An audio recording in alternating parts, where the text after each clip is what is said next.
So we're here in Amsterdam. Do you feel the same everywhere you go, even if you're in Australia or in Amsterdam, or is like the vibe, the energy, is it a little different? Or yeah. Yeah? Sure, yeah. Yeah. How does it feel like here in Amsterdam? Is it more exciting than in maybe Melbourne, or is it? It's quite similar to Melbourne. Yeah? Yeah, because Melbourne's quite a European kind of city. It's funny you should say Melbourne, actually. It's quite different to other places in Australia. Yeah? Yeah. A lot of different cultures, people meeting. Yeah, I spent a lot of time in Byron Bay, which is quite an alternative, spiritual centre. Mm-hmm. A lot of floating hippie people. Yeah? So that's obviously very different to a city. And in America, you do these talks in America? I have done, yeah. How is it over there? Yeah, different again. Americans are very different. They don't get my sense of humour. No? No.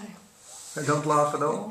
Well, they laugh at all the wrong places and take me seriously when I'm joking. Yeah? Yeah. It's But the sarcasm they don't get. but a lot of Christianity over there. Yeah, I guess, but I haven't really come across that so much when I've done meetings there. So if someone in America asks you, tell me about God, what do you say to them? I don't know about God. I don't have anything to say Let about me tell you about God. Oh, if they want to tell me about Yeah. God, okay, they can. Yeah? And If you they just patient and listen and... Not necessarily, no. It depends on the situation. It depends on the person. And Has the word God any meaning to you, or not at all? Well, it's such a loaded word, so I guess I prefer not to use it. But then, also I love the way some people do use it. In a way, it's a kind of total surrender. Again, whether we call it a surrender to God, it doesn't matter who you surrender to or what you surrender to. Just surrender. It's a surrender. Yeah. You talk about, for instance, God's will or Allah's will, or no? I wouldn't go that far. No, but people try to explain it that well. But there's not an entity or something like that which controls life. No, there's no separation. There is only life.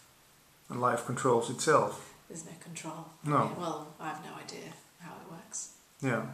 I don't care. No. No. You stop searching for answers. Yeah. Yeah. Yeah. So the website is notknowing.com? Not hyphen knowing. Yeah. Sorry? Not hyphen knowing. Yeah. What can people find on there? Movies from satsangs, or maybe some texts you wrote out of your book? Yeah, some dialogues.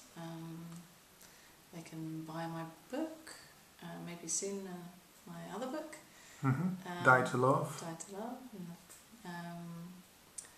What else? Can people send you questions? Maybe some questions arose out of this interview.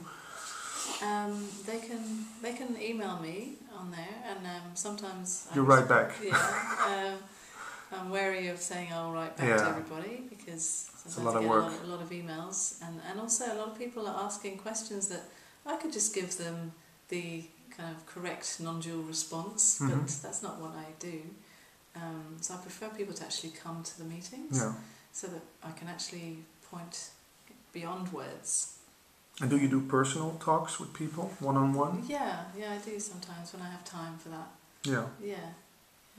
So the main question which always comes up is how do I get happy, or make me happy, or?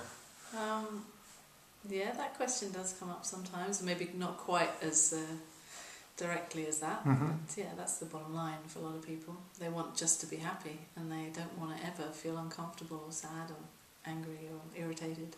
You said it's impossible. Well, that's just not the way it is. No.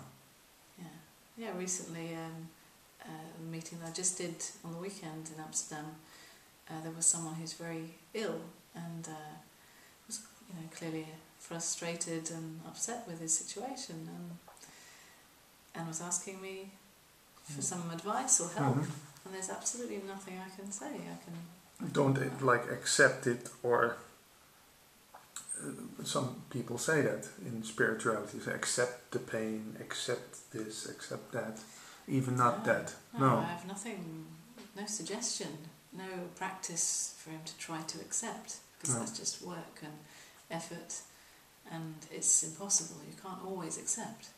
That's just not the way the mind is. The mind just won't accept sometimes. Yeah. The mind will be frustrated sometimes. That's just the way it is. So it's beyond acceptance. It's more seeing the nature of it. You know, the nature of the mind, the nature of thought is to create dramas and problems and stories. Yeah. Yeah. So that's its nature, and to Yeah. expect it to be any different is Crazy. Crazy. Yeah. But you can stop believing those stories. Don't search for you yourself. can see the nature of those stories. So it's not about stopping believing them. It's seeing the nature of those stories, seeing that they are just stories. Mm-hmm. You know. You can still believe them. Well, Yeah. it's not. You don't choose. You don't believe them, but it's. I prefer to say that it's about seeing the nature of it, rather than like now try not to believe them, because that's still as if there's someone who can do something. But in seeing the nature of it, you just kind of see it for what it is, without trying to change it. Even seeing the believing for what it is. Yeah, just let it be. Well, even that is too much effort. Yeah, too much effort. Yeah, you can't let it be. No. It is already, whether you let it be or not. It's not up to you. It is as it is, yeah. Yeah. So no practice, no advice. No help. No help. Maybe sometimes people go away frustrated then. It's possible, but actually I notice that in not trying to help and in not having any agenda with people, that actually there's a relaxation that seems to happen. Yeah. And I've got nothing to do with it, but somehow it seems to happen in these meetings or retreats that I run, that people long to actually relax into nothing to do. This is it already. I don't know anything. There's such a relief. Yeah. I don't need to know.